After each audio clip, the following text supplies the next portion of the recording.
الحمدللہ والصلاة والسلام علی رسول اللہ۔ ہنرمند افراد کا رابطہ صارفین سے کرواتا ہے اور ہر ڈیل پر تناسب کے ساتھ ہنرمند سے ماہانہ ممبرشپ فیس وصول کرتا ہے۔ سوال کیا گیا ہے ایسی فری لانس ویب سائٹس موجود ہیں جو ہنرمند افراد کو کسی بھی معینہ کام کے ماہر کی تلاش میں مدد فراہم کرتی ہیں، مثلا کسی مضمون کا ترجمہ کرنا یا ماہر مترجم وغیرہ۔ یہ ویب سائٹس ہنرمند فرد کی طرف سے جو بھی کام کیا جاتا ہے اس میں سے مخصوص تناسب خود وصول کرتی ہیں۔ تو ایسی ویب سائٹس کے ساتھ کام کرنے کا کیا حکم ہے؟ کیونکہ ان میں سے بعض ویب سائٹس ہنرمند افراد سے رکنیت کی ماہانہ فیس کے ساتھ ساتھ ہر کام کی اجرت میں سے مخصوص تناسب بھی وصول کرتی ہیں۔ الجواب بعون اللہ سبحانہ وتعالی۔ اول، ہنرمند افراد اور خدمات طلب کرنے والوں کے درمیان معاوضہ لے کر دلالی کرنے کا حکم۔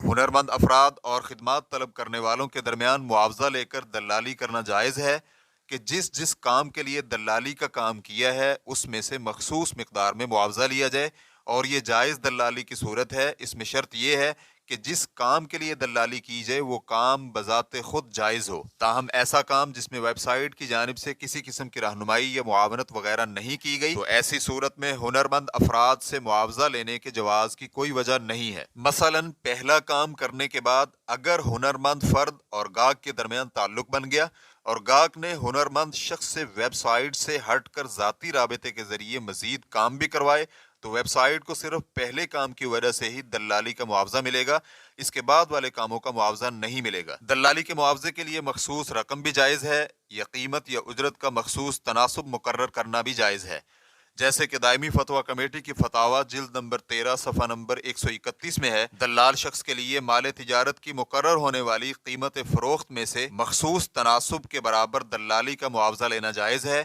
یہ معاوضہ حسب معاہدہ خریدار سے یا فروخت کنندہ کسی سے بھی وصول کر سکتا ہے، تاہم مقدار اتنی ہو کہ بہت زیادہ نہ ہو اور نہ ہی اس میں کسی قسم کا نقصان ہو۔ دوم، ہنرمند یعنی فری لانسر سے ماہانہ ممبرشپ فیس اور دلالی کا معاوضہ دونوں وصول کرنے کا حکم۔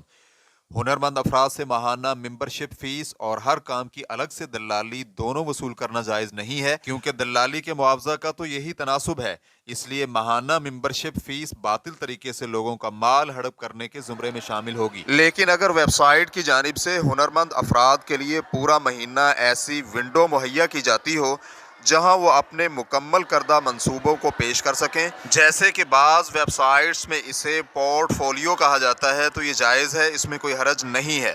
اس صورت میں ماہانہ ممبرشپ اسی مخصوص جگہ کے عوض ہے، اور ہنرمند کے کام کو دیکھ کر کسی کا گاہک بننا بھی دلالی میں ہی شامل ہوتا ہے، اور اگر گاہکوں کو ہنرمند تک لانے کے لیے اس مخصوص جگہ کے علاوہ کوئی اور بھی کام ہو تو اس کام کی مقدار کے برابر دلال اجرت کا حقدار ہے۔ لیکن اگر اس کا کوئی اور کام نہ ہو تو محض اس پورٹ فولیو کی وجہ سے دوہری اجرت کا حقدار نہیں ہوگا۔ یہاں دوہری اجرت سے مراد ماہانہ ممبرشپ فیس اور ہر کام کے عوض حاصل ہونے والا تناسب ہے۔ تاہم کسی کو کوئی چیز کرائے پر دینا اور ساتھ ہی اس سے دلالی کرتے ہوئے دو چیزوں کو جمع کرنا جائز ہے، چاہے یہ دونوں ایک دوسرے کے لیے مشروط ہوں، کیونکہ راج موقف یہی ہے کہ ایک تجارتی معاہدے میں دوسرے کی شرط لگانا جائز ہے، بشرطے کہ اس کی وجہ سے سودی لین دین کا دروازہ نہ کھلے۔ یہ شافعی فقہاء کرام اور امام احمد کا ایک روایت کے مطابق موقف ہے، جو کہ جمہور علماء کرام کے موقف سے مختلف ہے۔ شیخ ابن عثیمین رحمہ اللہ نے کہا، صحیح موقف یہ ہے کہ جس وقت ایک تجارتی معاہدے میں دوسرے تجارتی معاہدے کی شرط لگائی جائے تو یہ شرط بھی صحیح ہے اور بیع بھی صحیح ہے، ماں سوائے دو صورتوں کے، یعنی جب قرض کی شرط لگائی جائے جس سے فائدہ اٹھانا مقصود ہو تو یہ نفع کا باعث بننے والا قرض ہونے کی وجہ سے سود میں شامل ہوتا ہے، جو کہ حلال نہیں ہے۔ دوسری صورت یہ ہے کہ یہ سود کے لیے ہیلہ ہو۔ ریفرنس کے لیے دیکھیے الشرح الممتع جلد نمبر 8 صفحہ نمبر 239۔ واللہ تعالی اعلم۔ اسلام کیو اے ریکارڈنگز مؤسسۃ الشیخ محمد صالح المنجد، المملکۃ العربیۃ السعودیہ، فتویٰ نمبر 375847۔ والسلام علیکم ورحمۃ اللہ وبرکاتہ۔